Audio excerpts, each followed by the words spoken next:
பண்பாடு கலாச்சார ரீதியாகவும் ஒருவன் பசித்திருக்கக்கூடாது, அவனுக்கு உணவை பகிர்ந்தளிக்க வேண்டும் என்றெல்லாம் பேசி வந்த நாம் நம்முடைய சமூகத்தில் தான் இது 1/3 உணவு வீணாகி கொண்டிருக்கிறது. கிட்டத்தட்ட 80 கோடிக்கும் அதிகமான மக்கள் பட்டினியால் தினந்தோறும் வாடிக்கொண்டிருக்கின்றனர்.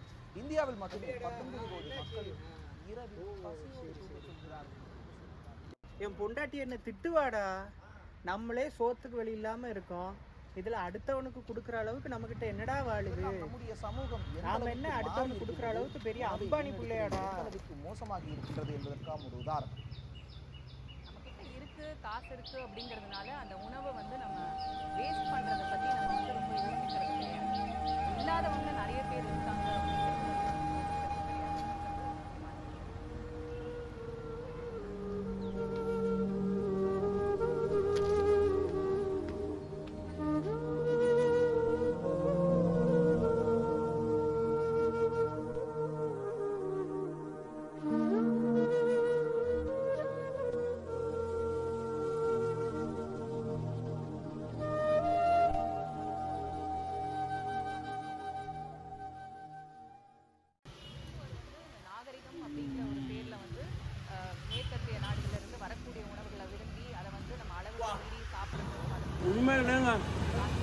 Google rating பாருங்க.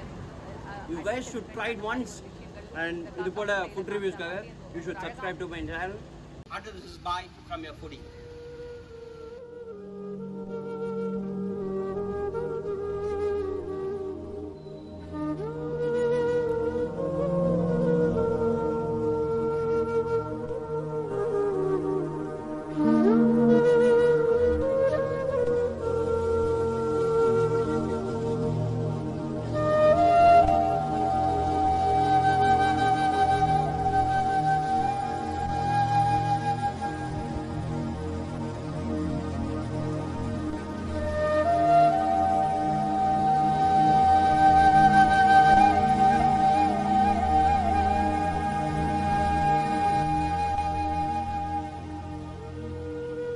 கூகுள் ரேட்டிங் பார்த்து ருசிக்காக சாப்பிட்றவங்களுக்கு மத்தியில் பசிக்காக சாப்பிட்ற இதே மாதிரி ஆட்கள் நம்ம சமூகத்தில் இருக்க தான் செய்கிறாங்க.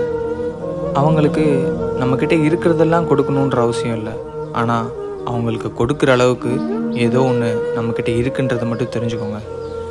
நல்லா யோசித்தா மனுஷன் ஓடி ஓடி சம்பாதிக்கிறதெல்லாம் அந்த ஒரு ஜான் வயிற்றுக்காக தான்.